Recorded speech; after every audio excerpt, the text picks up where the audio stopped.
Hi dear friends and subscribers, welcome to Cricket Happenings. And it's a very dry day in cricket today, but Cricket Happenings can never be dry because I'm definitely going to speak about cricket even though there are no international cricket matches being played. So on this particular Cricket Happening show, I'm going to look at certain things which are, look at do some sort of analysis, talk about cricket in general. So, I would like to talk about the first thing that I would like to talk about is the third test is going to start between Australia and England. And as you know, England are absolutely on the ascendant. And the team has been actually selected. The squad has been selected. But it really comes as a surprise that Stephen Finn, that James Taylor, the wicketkeeper, has been selected on dint of some sheer good performances that he did. He also did well against the Australia team in the tour match, and Tremlett is making a comeback, and Monty Panesar. Now, what really is not really agreeable as far as I am concerned is that. Stephen Finn and Graham Onions has been left out of the squad. Now, to me, we know that there's a lot of healthy competition as far as England is concerned. Stephen Finn was still there, and along with them, Graham Onions was, even though they were warming the bench. And it comes as a real surprise that they have, even though they have not got many games, in the sense Graham Onions has not been even given a chance. On his sheer performances, he was actually got into the squad, and it looks a bit odd that Graham Onions he doesn't find a place. He has been dropped from the squad, and we are having Tremlett who is coming back, and also Monty Panesar who did well coming back, the left arm spinner. But what is really, one is only trying to understand why such a decision has been taken, whereby Finn and Onions have been left out, and they brought Tremlett and Panesar in the squad, Sol Taylor, and we are only coming to the third test, which is going to be the 5-match series. Now, what really comes to mind as far as this particular aspect is concerned, as far as I think about it, is probably England are probably going for the jugular here, because one is they want to ensure that they give Australia absolutely no room to maneuver here, and so that they get another victory under their belt in the third test match, and then probably really a 5-0 series whitewash. Now, no, that is not, that is something that probably, looking at the way the team has been selected for the third test, which is going to be starting at Manchester in Old Trafford, one gets the feeling that England are going for the jugular here. And why not? They definitely can do that, but because that's the only thing that I could think about, because Tremlett is a good bowler, and probably they feel that Tremlett could be much effective than either Stephen Finn or Graham Onions. So probably they want to take their best squads, put in their best team into the field, and see whether they can really put more pressure on Australia. And Monty Panesar coming into the squad is the encouragement that Graham Swan has been bowling superbly. So that Monty Panesar is in some good form. He has been bowling well. So probably that is also, and Monty Panesar has a very good record as far as Manchester Old Trafford goes. He has picked up a lot of wickets there. So that could only be a secondary criteria, but the primary criteria being adding a lot of variety into the mix, because they see that Graham Swan is not being well handled by the Australians, and then Joe Root comes up and picks up wickets, and so if they have a sort of a real bogey man, like a person who can really support Graham Swan well and bowl in tandem, that could be Monty Panesar, the left arm spinner. That adds a lot of variety into the mix. And as I said, they would really mount the pressure on Australia, and that's the only thing that I could think, that like England are probably aiming for the jugular here. So that's the reason they want to put their best squad into the field, and that's what they are trying to do. James Taylor, as I said, he played well. He made a very big century against the Australians in the tour game, and so probably that's the reason he has got the nod. And so Jonathan Bairstow is another one who is going to be under severe pressure now. Jonathan Bairstow definitely played well. He got some runs under his belt. So just looking at this squad which England has selected, that is the feeling that I'm getting. I wouldn't know how you, dear friends and subscribers, whether you all really subscribe to the view that I have been giving in this Cricket Happening show, or you think otherwise. As you know, Johnny Bairstow definitely played well, so it's going to be lots of pressure on Jonathan Bairstow too now, just because Taylor has also been included into the mix with his good showing. So that is something. Well, the third test match between Australia and England, the investec test series, would be starting on 1st of August. As you know, on 1st of August there's going to be a lot of matches which are coming up as far as the international cricket calendar is concerned, because India and Zimbabwe will be clashing in the fourth one-day international. They've already wrapped up the series 3-0, and it also gives Zimbabwe an opportunity to see whether they can get a victory under the bat. But more than that, what augurs well for India is that since they already have the match absolutely under control, in the sense series under control by winning it, they can do a lot of experimentation, and it's time to do the experimentation, I thought. Even if India lose a game, it doesn't mind, but India definitely have lots of reserve talent. I'm sure even this reserve talent which India has in store can really deliver the goods, because the persons who are out, who are warming the bench, has been two good, very talented batsmen. Cheteshwar Pujara already proved himself in international cricket as far as test matches are concerned. Now and Ajinkya Rahane is a pretty good one-day player. You know, what a wonderful wonderful IPL 2013 he had. So that really gives you the feeling that he can do well. And then the rookies over there, as I said, Jammu Kashmir off spinner Parvez Rasool, the right arm off spinner, will be making history if he plays in the fourth one-day international against Zimbabwe, thus becoming the first Jammu and Kashmir player ever to play in international cricket.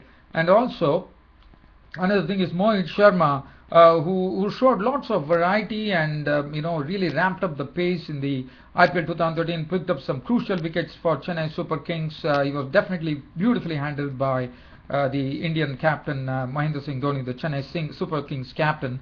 So I'm really waiting to watch. The 2% that I'm really waiting to watch as far as the fourth one-day international is concerned is to see Mohit Sharma, how he bowls, because Mohit Sharma, I think it's very high time that he's been given an opportunity, and I think he can't get a better opportunity than Zimbabwe to at least say that he's there, and the other bowlers better watch out. He could anytime sneak into the Indian team, and it definitely has all the wherewithal. We have seen how he did in the Indian Premier League. He was absolutely superb with his line and length, with his use of the bouncer, use of the quicker delivery, everything, you name it, Yorker, he has everything in his repertoire. He comes from, I think he's coming from Haryana, if I'm not wrong, so he will be raring to go, and he's one I'm really keenly watching, and he was one of those emerging players in the IPL 2013, and why not? And I'm sure that Mohit Sharma can put his best foot forward. He could really give the Zimbabwean batsman a harrowing time with his bowling, I reckon. And Parvez Rasool, right arm off spinner, just for for the records that Jammu and Kashmir also joins the pantheon of all other states as far as representing India in international cricket is concerned. Well, I really wish good luck to Parvez Rasool, the right arm off spinner, who has lots of talent. He's already shown in a tour game when playing against Australia. So that is something we are looking at. That is going to be starting on 1st of August, and India has lots of things to experiment. And as far as Zimbabwe are concerned, well, for them, they would probably be thinking that this might be their best chance they will see that some big names will be rested, and they might be probably trying to sneak into this one-day series.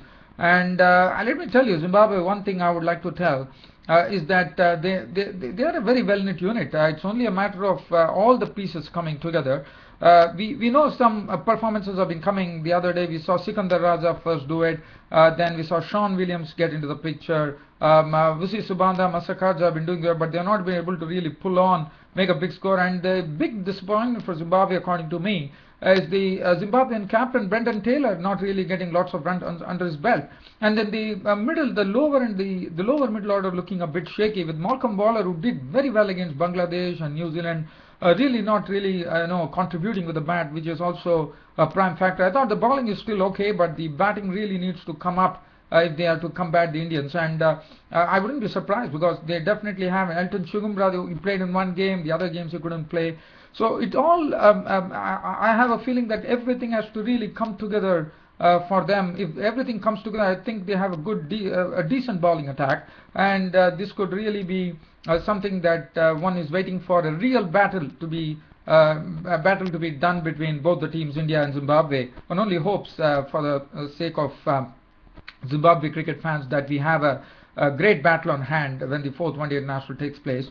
And probably Zimbabwe would be having the sneaking feeling that they could actually probably when India is going to test some reserve talent there, that's the time they could really capitalize. Whether they do it or not, one has to see. But I would be really surprised if in the fourth one-day international all these four players are not given an opportunity. It doesn't even mind. I wouldn't even mind.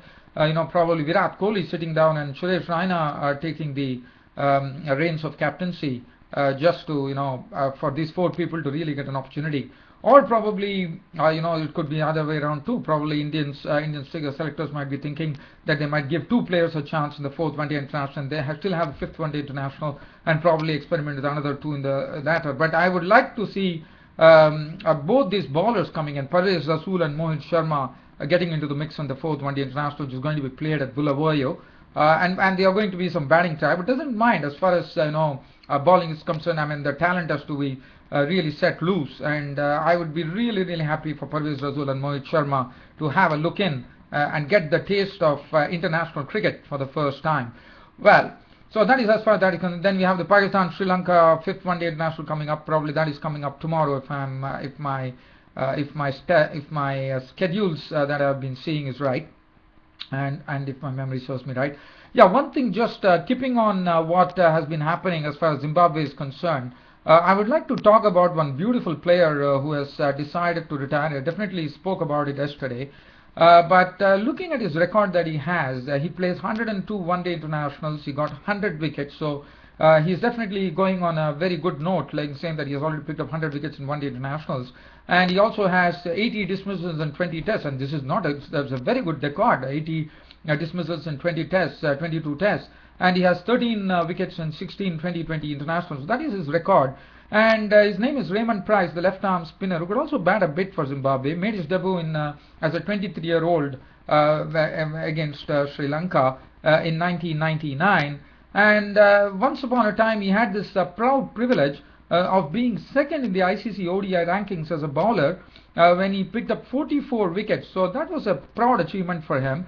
And let me tell you one thing, that just talking about Raymond Price, one is he was a very wily bowler. He was a very attacking bowler. He was a very aggressive bowler. He used to make a lot of noise while bowling. He used to really rile the opposition. He was such a bowler. He used to do a lot of talking. He used to G up the team too. And he's such a player. I think Zimbabwe is going to miss. And I mean, he has retired at the age of 37, but I thought he had lots of things to offer. One can understand at the age of 37, definitely it's time to retire. But I thought that Raymond Price, he didn't play against Bangladesh, if I'm not wrong. And I was really surprised, because I've been a very firm believer that Raymond Price has a lot of talent, not only with his bowling, even in his batting. He's such a bloke. I mean, you can compare him to England's Graham Swan. He likes to get on with the game, smack a few to the boundary, and he's a real character in the field, actually.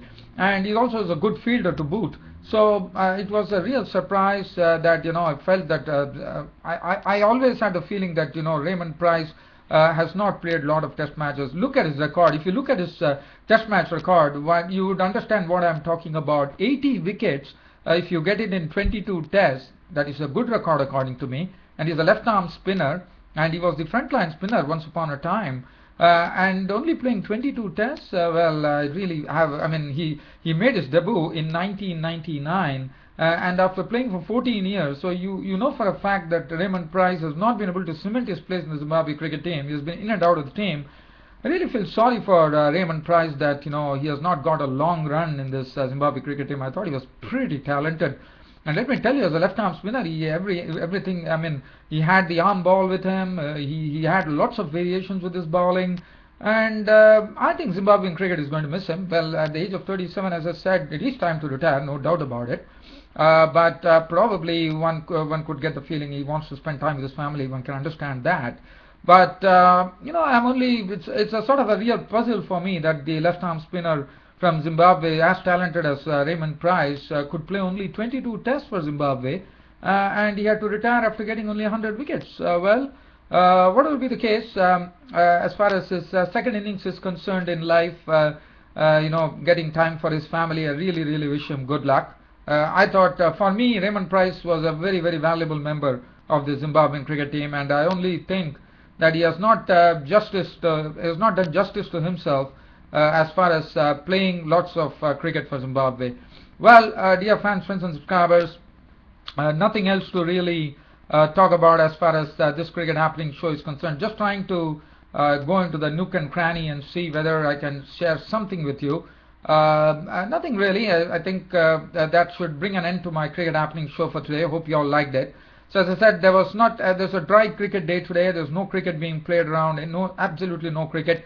So, but as you know, cricket happenings is all about cricket, and your host Ram never tires about talking about cricket.